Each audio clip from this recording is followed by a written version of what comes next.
السلام علیکم ورحمۃ اللہ وبرکاتہ۔ بسم اللہ والصلاۃ والسلام علی رسول اللہ۔ میں ثناء اللہ عمری نذیری بعض بھائیوں کے مطالبے پر عیدین کی نماز سے متعلق ایک مختصر آڈیو تیار کر رہا ہوں۔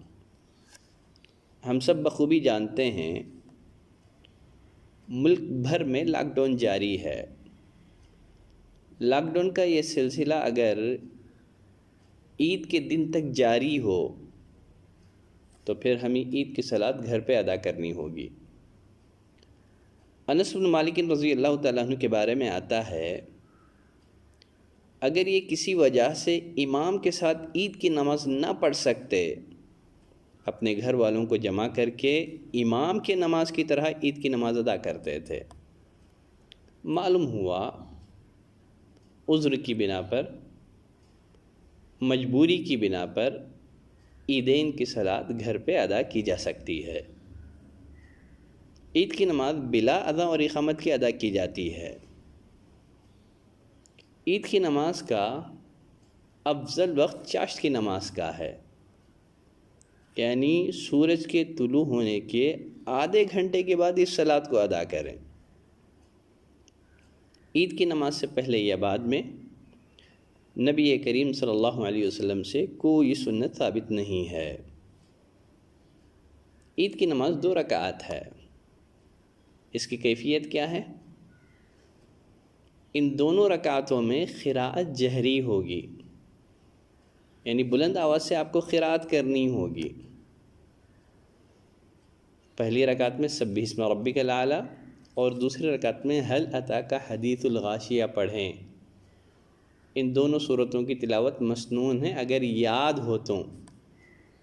اگر یاد نہ ہوں تو پھر جو صورت یاد ہے وہ پڑھیں، کوئی حرج نہیں ہے۔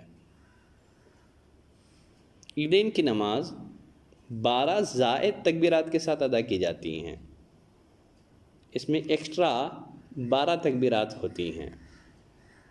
پہلی رکعت میں قراءت سے قبل، یعنی سورہ فاتحہ پڑھنے سے قبل، تکبیر تحریمہ کے بعد قراءت سے قبل آپ کو 7 زائد تکبیرات کہنی ہوں گی،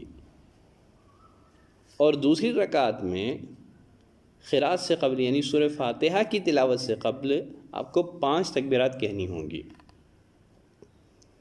تو عیدین کی 2 رکعت 12 زائد تکبیرات کے ساتھ ادا کی جاتی ہے۔ گھر میں عید کی نماز ادا کرتے ہوئے خطبہ عید کا اہتمام نہ کریں۔ مرد یہ لوگوں کی امامت کروائے۔ کسی بھی عورت کو اجازت نہیں ہے کہ وہ مردوں کی امامت کروائے۔ عید کی نماز سے قبل صدقہ فطر کی ادائیگی اس کو نہ بھولیں۔ عید کے موقع پر جمیع مسلمانوں کو، تمام مسلمانوں کو اپنی دعاؤں میں یاد رکھیں۔ اللہ آپ کی عید کو باعث خیر و برکت بنائے۔ جزاکم اللہ خیرا و بارک فیکم۔ السلام علیکم ورحمۃ اللہ وبرکاتہ۔